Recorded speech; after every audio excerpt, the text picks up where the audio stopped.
সীমানা জটিলতায় পাবনা ১ এবং ২ আসনের নির্বাচন স্থগিত করেছে নির্বাচন কমিশন। আপিল বিভাগের আদেশেই এই সিদ্ধান্ত বলে জানান নির্বাচন কমিশনার আব্দুর রহমান এল মাসুদ।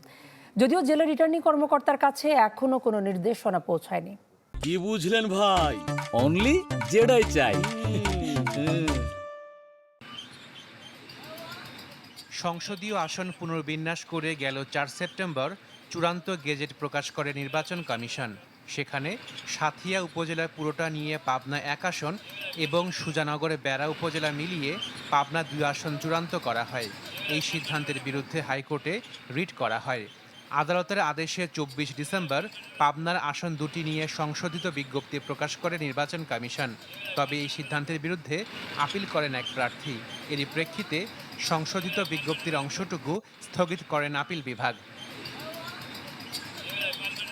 বিষয়টি নিয়ে নির্বাচন কমিশনার আব্দুর রহমান এল মাসুদ জানান, আপিল বিভাগের নির্দেশে পাবনা ১ ও পাবনা ২ আসনে নির্বাচন কার্যক্রম স্থগিত করা হয়েছে।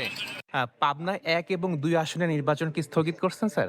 এটা মানে আপনি সহজ ভাষায় লিখে দেন, বাংলাদেশ সুপ্রিম কোর্টের আপিল বিভাগের আদেশের প্রেক্ষিতে ১ ও ২ স্থগিত করা হয়েছে কোন পর্যন্ত আদালত পরবর্তী আদেশ না পর্যন্ত। স্থগিত হওয়া দুটি আসনের ভোটাররা এ সিদ্ধান্তে হতাশা ব্যক্ত করেছেন। আমরা দীর্ঘ ১৭ বছর ভোট দিতে পারি নাই। আমরা ভোট দেওয়ার জন্য অধীর আগ্রহী ছিলাম। আমাদের নির্বাচন স্থগিত করাতে আমরা সবাই একবারে মর্মাহত হয়েছি। যদিও নির্বাচন স্থগিত বিষয়ে এখনো কোনো নির্দেশনা পাননি বলে জানিয়েছেন জেলা রিটার্নিং কর্মকর্তা। কোনো মেসেজ এখনো আমি পাই নাই নির্বাচন কমিশন থেকে আমার কাছে কোনো কাগজ আসে নাই, নির্দেশনা আসে নাই। এভাবে স্থগিত রাখবো, হয়তো বা কালকে চলে আসবে।